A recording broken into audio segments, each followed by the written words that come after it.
మీ business ఏదైనా మీ ఊర్లో promotion చేయాలంటే అది సుమన్ టీవీతోనే సాధ్యం. ఇప్పుడే సంప్రదించండి. హాయ్ హలో నమస్తే వెల్కమ్ టు సుమన్ టీవీ. నేను మీ సుకుమారి. కొండేపు నియోజకవర్గం పొన్నలూరు మండలం ముప్పాల గ్రామంలో అయితే మనం ఉన్నాం. సో అంగరంగ వైభవంగా జరుగుతున్న శ్రీ శ్రీ గణపతి విగ్రహ ప్రతిష్ట మహోత్సవాల దగ్గర అయితే మనం ఉన్నాం. సో దీని గురించి ఈ యొక్క టెంపుల్ యొక్క విశిష్టత గురించి, అదే విధంగా ఈ టెంపుల్ కి ఒక ప్రత్యేకత ఉందంట. సో దీని గురించి గ్రామస్తులు మాట్లాడి తెలుసుకుందాం రండి.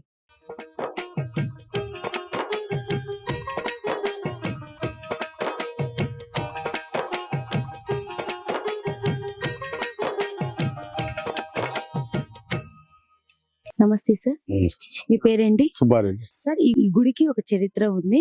అదే విధంగా ఈ రోజు గణపతి ప్రతిష్ట చేస్తున్నారు. సో కారణం ఏంటి? ఈ ప్లేస్ లో చేయడం కారణం ఏంటి? కారణం ఏంటంటే ఇక్కడ 4 తరాల నుంచి 400 సంవత్సరాల నుంచి ఉంది. అది వెనక పాత గుడి. ఆ గుడి శిథిలం అయిపోతుందని కొత్త గుడి ఎత్తి కట్టినప్పుడు అందువల్ల ఇప్పుడు ప్రతిష్ఠ చేసుకుంటున్నాం. ఓకే, అసలు ఈ గుడి ఎప్పుడు వెలిసింది? అది ఏ 400 సంవత్సరాలు అయిందో కరెక్ట్ తెలియదు కదా. అది మామూలుగా మనం టెంపుల్ చూస్తే ఊరి లోపల ఉంటాయి వినాయకమయ విగ్రహాలు కానీ కొన్ని, బట్ ఇక్కడ చూస్తే ఊరి చివరి చేస్తున్నారు. కారణం ఏంటి సార్? ఊరి చివరంటే ఒకప్పుడు మాకు తెలిసింది ఏంటంటే, మా పెద్దలు చెప్పేదాన్ని బట్టి ఒకప్పుడు ఊరు ఇక్కడ ఉండింది. ఏ కారణంగానో ఊరు ఇక్కడి నుంచి తరలించబడింది. ఒకప్పుడు ఊరు ఇక్కడే ఉంది, ఈ టెంపుల్ దగ్గర. ఆ, అప్పుడు ఇప్పుడు ఎన్నో తరాల క్రితం నిర్మించినటువంటి దేవాలయం అది. అది ఈ మధ్యకాలంలో శిథిలావస్థకు వచ్చింది. దాన్ని మళ్ళీ పునర్నిర్మించాలనే కోరికతో ఈరోజు ఈ కార్యక్రమాన్ని నిర్వహించడం జరిగింది.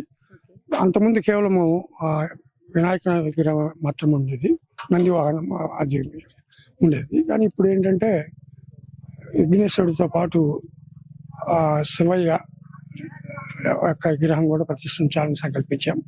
అలానే మూషి వాహనము, తర్వాత నంది వాహన ప్రతిష్టలు కూడా జరిగినాయి.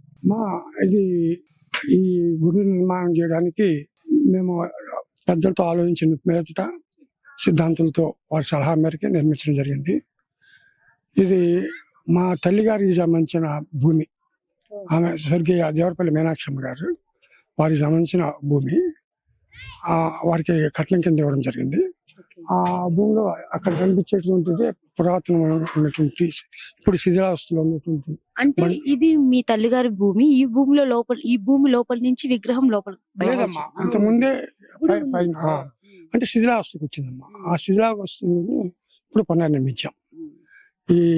ఈ విధంగా నిర్మించడం అనేది క్రీస్తు శిష్యులు మా తండ్రి గారు అయినటువంటి దేవరపల్లి వరదారెడ్డి, తల్లి గారు అయినటువంటి దేవరపల్లి మీనాక్షమ్మ గారుల కడుపున పుట్టిన మా ముగ్గురు అన్నదమ్ములకి భగవంతుడు ఇచ్చిన ఒక మంచి అవకాశం, కృపగా భావిస్తున్నాము.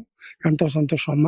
వీటన్నిటికంటే ముఖ్యంగా చెప్పాల్సింది ఏంటంటే, నా పక్కన ఉన్నటువంటి ఈ మారేడు సుబ్బారెడ్డి అనే అతనే ఈ నిర్మాణ పర్యవేక్షణ మొత్తం కూడా. మా అన్నదమ్ములది కేవలం ఆర్థికంగా మేము తోడ్పడి ఉంటాం, కానీ ఇతరత్ర ప్రారంభం నుంచి ఈరోజు విగ్రహ ప్రతిష్టాపన, అన్న ప్రసాదం వరకు కూడా 100కి 90 పాళ్ళు ఈ యొక్క సుబ్బారెడ్డి నిర్మాణ పర్యవేక్షణలో ఈ కార్యక్రమాలన్నీ జరిగినాయి. దానికి మేము కూడా చాలా సంతోషిస్తున్నామ్మా. ఇంత మంచి కురవాడు మాకు సహాయకారిగా ఉన్నందుకు, మా కోరికలు ఇతని రూపంలో తీర్చుకున్నందుకు చాలా సంతోషిస్తున్నాం. ఇతనికి చాలా మా కుటుంబ సభ్యులందరి తరఫున ప్రత్యేకమైనటువంటి కృతజ్ఞతలు, ధన్యవాదాలు చెప్పుకుంటున్నాం. Thank you sir. Okay madam. నమస్తే అమ్మా. మీ పేరేంటి? శ్రీలక్ష్మి. మేడం, ఎన్నో టెంపుల్ చూస్తూ ఉంటాం. ఒక్కొక్క టెంపుల్ కి ఒక్కొక్క ప్రత్యేకత ఉంటది. ఈ టెంపుల్ కి ప్రత్యేకత ఏంటి మేడం? ఉందమ్మా ప్రత్యేకత. చాలా సంవత్సరం నేను కూడా పుట్టి పెరిగింది ఈ ఊర్లోనే పెళ్లి చేసుకోవటం కూడా. అదే ఫస్ట్ నుంచి మేము ఏం చేస్తామంటే, వినాయక చవితి వచ్చినప్పుడు అక్కడ తాంబూలం పెట్టుకొని, అక్కడ ఊళ్ళో వాళ్ళ ప్రజలందరూ ఇక్కడికే వచ్చి పల్లేరుకాయలు అలాంటివి వేసి ఆ రోజు తిట్టించుకోవాలని. వినాయక చవితి రోజు అందరూ ఊళ్ళో ఇక్కడికి వచ్చి బాగా దండం పెట్టుకొని స్వామికి అన్ని బాగా చేసుకుంటారు ఇక్కడ. కాకపోతే ఈ ప్రత్యేకత ఏంటంటే, ఆ రోజు ఆటల దద్దులన్నీ వస్తాయి, చౌలి చౌక అన్ని వ్రతాలు వస్తాయి కదా, చాంద్ అది వచ్చినప్పుడు ఇక్కడ ఫస్ట్ తాంబూలం ఇక్కడ పెడతారు.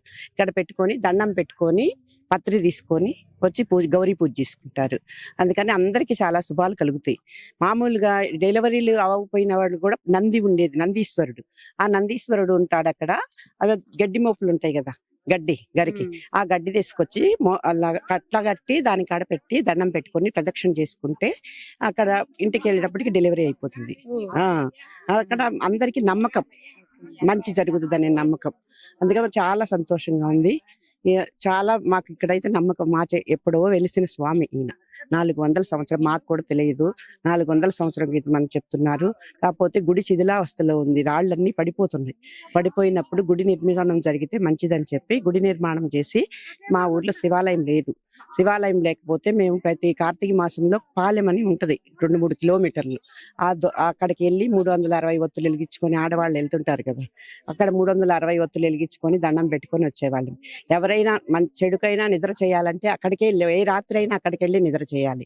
ఈ రోజు మాకు శివాలయం శివలింగం ప్రతిష్ఠ చేయటం మా ఊరి మొత్తానికి ఎంతో సంతోషంగా ఉంది.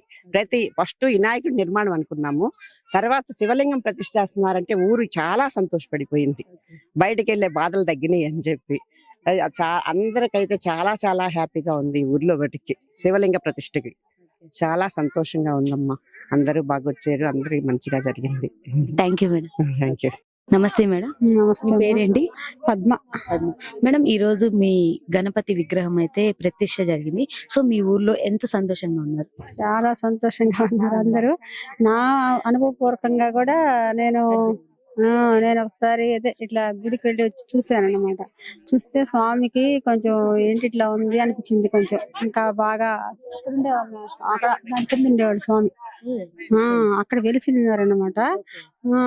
అయితే అక్కడ ఉంటే ఏంటో మనసు కొంచెం ఏదో అనిపించింది, గుడి లాగా ఏదైనా కడితే బాగుండేది, ఏంది ఇన్ని రోజులు ఇట్లా ఉంది అనిపించింది. సరే మా బాబుకి అప్పుడే పెళ్లి మ్యారేజ్ అయింది, కార్డు పెట్టడానికి వచ్చా. కార్డు పెట్టేసి వెళ్ళిపోయిన తర్వాత మా బాబుకి అక్కడ డిఎం సీట్ వచ్చింది, నార్త్ ఇండియాలో లక్నో STPGలో అక్కడ చదువుతున్నాడు అనమాట. అప్పుడు ఎందుకో నాకు కొంచెం అక్కడ అబ్బాయి టెన్షన్ పడతా ఉంటే, కొంచెం ఫస్ట్ సంవత్సరం కదా, సూపర్ స్పెషాలిటీ చేస్తున్నాడు. అయితే ఎందుకో మనసు అనిపించింది, దేవుడు నాకు ఒక ఏదో చెప్పినట్టే అనిపించింది. అక్కడ కట్టాలి, మీరు ఏదో చెయ్యాలని రోజు ప్రేరేపణ లాగా అనిపించింది. వినాయక చవితి వచ్చింది. వినాయక చవితి వస్తే ఈ అబ్బాయి అసలు ఇంటికి కూడా రాలారు, అసలు ఫుల్ బిజీగా, అసలు బాగా కష్టం ఉంది అక్కడ. అయితే నాకు చాలా బాధ వేసి ఇంకా ఆ రోజు ఇంకా పూజ కూడా చేసుకుంటున్నా కూడా మనస్థిమిత కళ్ళు వచ్చేస్తాను. నైనా నీకు తప్పకుండా నాకున్న బంగారం అయినా సరే ఏదైనా సరే ఎట్లన్నా కానీ అందరం కలిసి ఏదైనా చేయగలము అని చెప్పేసి ఆ రోజు సంకల్పం అట్లా అనిపించింది నా మనసుకి. ఆ రోజు నుంచి ఆ భగవంతుడు చిత్రం ఏంటంటే 5 సంవత్సరాలు మేము అక్కడ ఉన్నాం. 5 సంవత్సరాలు పూర్తయ్యేదాకా ఇది చేయలేకపోయినాము. లాస్ట్ కి ఇక్కడికి వచ్చిన తర్వాత 8 నెలలు 10 నెలలు మేము ఇక్కడికి వచ్చి బాబు మేము అందరం కలిసి అప్పుడు ఇంకా దీనికి ఇప్పుడు వచ్చింది కరెక్ట్ గా. మేము వచ్చిన తర్వాత మేము సెప్టెంబర్ లో వచ్చాము, అక్టోబర్, నవంబర్, డిసెంబర్ లో శంకుస్థాపన చేసాం 3 నెలలకి. ఇప్పుడు పూర్తి అయిపోయింది. 5 సంవత్సరాలు అనుకున్న పని మేము వచ్చేదాకా, మా పని అయ్యేదాకా అట్లా ఆగిందని అంటే నాకేంటో ఒక నమ్మకము, ఒక శక్తి చాలా అనిపిస్తుంది. ఇంకా మనసు సంతోషం. నా వరకు నా తృప్తి. అందరు గ్రామంలో అందరూ అట్లా చెప్తారు. ఇంకా అందరికి బాగుంటది. అసలు అందరు దండం పెట్టుకుంటారంట, ఏదైనా పనులు చేస్తున్నాం, పొలాలు వెళ్ళి వచ్చేవాళ్ళు, చేసేవాళ్ళు, పోయేవాళ్ళు అట్లా. అందరికి బాగుండాలి, అందరూ శుభం జరగాలి, ఊరంతా సస్యశ్యామలంగా ఉండాలి, మేమందరం మా వంశం, మా కుటుంబం అందరం బాగుండాలి అంతే నేను కోరుకునే. Thank you madam.